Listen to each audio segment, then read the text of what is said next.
कैसे हो मेरे YouTube के दोस्तों? मज़े में। वर्षा ऋतु का आगमन हो चुका है और कई जगह बारिश की वजह से ज़मीन से आने वाली भीनी भीनी खुशबू हमें मन को तरोताज़ा कर देती है और आनंद देती है दोस्तों।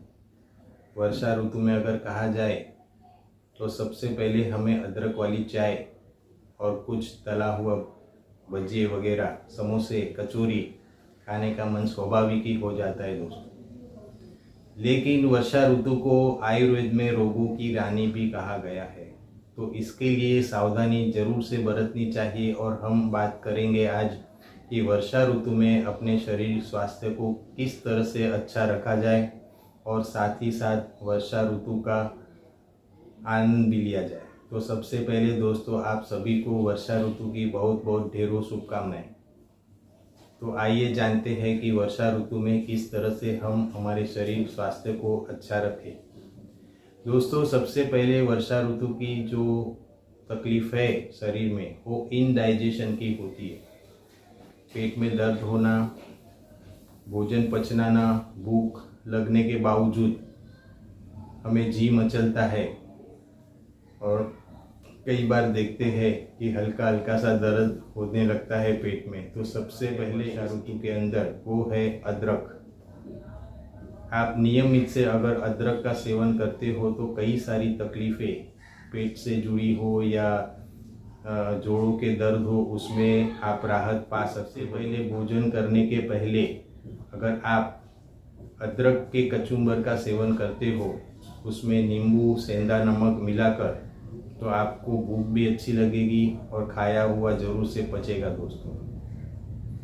फिर आता है साथ में, अगर भोजन के साथ आप थोड़ा सा अचार का सेवन करते हो तो आपके मुंह का सलाइवा जो है वो अच्छी तरह से बनेगा और भोजन को पचाएगा। क्योंकि इन दिनों में बने तब तक बाहर की जो तरकारी आती है, भाजी, चोली हो गई, पालक हो गया, इसे कई तरह की भाजी आती है, तो उसमें बैक्टीरिया होने की पूरी संभावना है।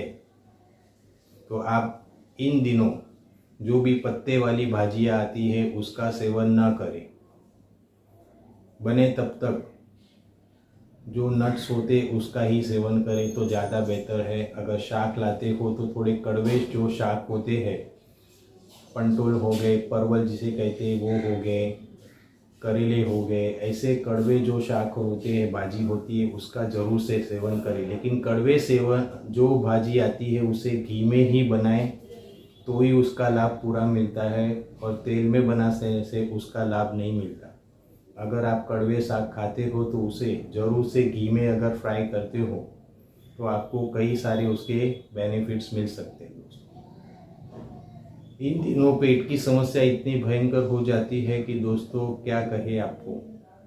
तो इन दिनों में जिसको पेट की तकलीफ ज़्यादा हो, उसे एक आधा नींबू, उसमें भुना हुआ जीरे का पाउडर, काली मिर्च का पाउडर 1 चुटकी और सेंधा नमक 1 चुटकी उस पर डाल लीजिए। उसे हल्का सा तवे पे या गैस पर गर्म कर लीजिए। 10 से 15 सेकंड में ही वो हल्का सा पिघलने लगे, तब हल्का गर्म हो, तब आप इसे चूसते हो तो आपकी कई सारी समस्याएं पेटों की है, जो दर्द होना, जी मचलना, उल्टी आना, तो ये समस्या में से कुछ सेकंड के बाद ही आपको लाभ पूरा मिल जाएगा दोस्तों। डकार निकलना ना, उसके लिए तो काफ़ी रामबाण इलाज है ये। फिर आता है सबसे ज़्यादा हमें बैक्टीरिया युक्त पानी घर में होना। तो आप जो कोई भी पानी इस्तेमाल करते हो पीने के लिए या खाना भोजन पकाने के लिए, तब आप बने तब तक जो भी पानी को यूज़ करते हो उसे 20 मिनट अच्छी तरह से आप उबालिए, फिर उसका इस्तेमाल करिए दोस्तों। मिनिमम 20 मिनट उबालने से पानी जंतु रहित हो जाता है। और उसके बाद आप साफ़ सुथरी, अगर आपके पास कोई तांबे का बर्तन है छोटा सा, तो वो उसमें ज़रूर से रखा करें। क्योंकि तांबे की जो धातु होती है वो जंतु को नष्ट कर देती है और हमारे शरीर को भी स्वस्थ रखती है दोस्तों। तो आप ये उपाय तो ज़रूर से करिए।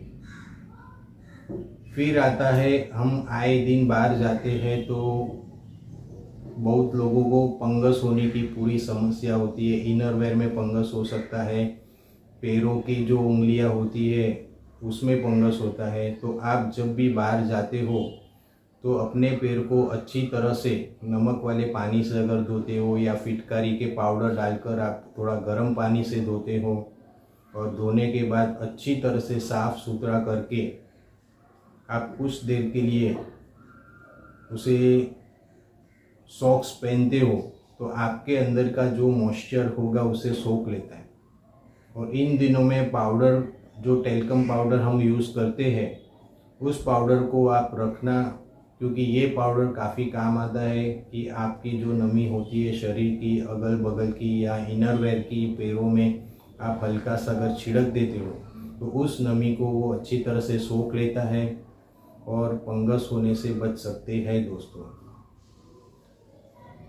दूसरा बात है कि कई बार कुछ लोग बारिश में कपड़े न सूखने की वजह से नमी वाले कपड़े भी इस्तेमाल कर डालते हैं, जिसकी वजह से हमें स्किन डिजीज़ होने की पूरी संभावना है। तो ऐसा ना करें। चाहे आप जूने इनरवेयर हो उसका इस्तेमाल करें, लेकिन नमी वाले भी अगर हल्के फुल्के गीले हैं उसको इस्तेमाल करते हो तो आप एक बड़े खर्चे में पड़ सकते हो। तो आप ऐसा ना करें। आप टेल्कम पाउडर का यूज़ करिए। पूरे सूखे हुए कपड़े होने ज़रूरी है, नहीं तो कोई भी तकलीफ स्किन डिजीज़ की हो सकती है। और स्किन डिजीज़ की, त्वचा रोग की समस्या इतनी बेकार है कि उसमें से निजात पाना बहुत मुश्किल हो जाता है। कई सारी तकलीफ़ें हो सकती है दोस्तों। आप जिस किसी भी कबाट में या उसमें कपड़े रखते हो तो वहाँ अखबार जो आते हैं वो ज़रूर से रखिए ताकि उसके नमी सोख ले, और नमी सोखने की वजह से वो कपड़े पूरे सूखे हो जाएंगे और आप इस्तेमाल में ला सकते हो दोस्तों। तो ये थी छोटी छोटी जानकारी दोस्तों।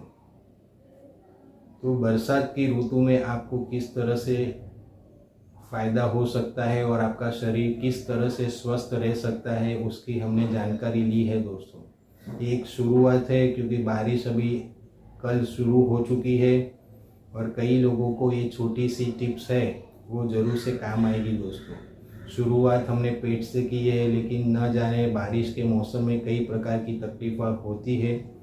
इन दिनों हम आगे के जो भी वीडियो बनाएंगे वो वर्षा ऋतु के माध्यम से जो हमें तकलीफ़ें होती है उसमें से किस तरह से निजात पाए उसके ही हम वीडियोस बनाएंगे, ताकि आप सभी को उसका लाभ मिले और आप स्वस्थ रहे, आनंदित रहे। यही कामना है। आपको सभी को वर्षा ऋतु का बहुत बहुत शुभकामनाएं। आप स्वस्थ रहिए, आपका परिवार स्वस्थ रहे, वही कामना के साथ हम फिर मिलेंगे। तब तक के लिए बाय बाय, टेक केयर।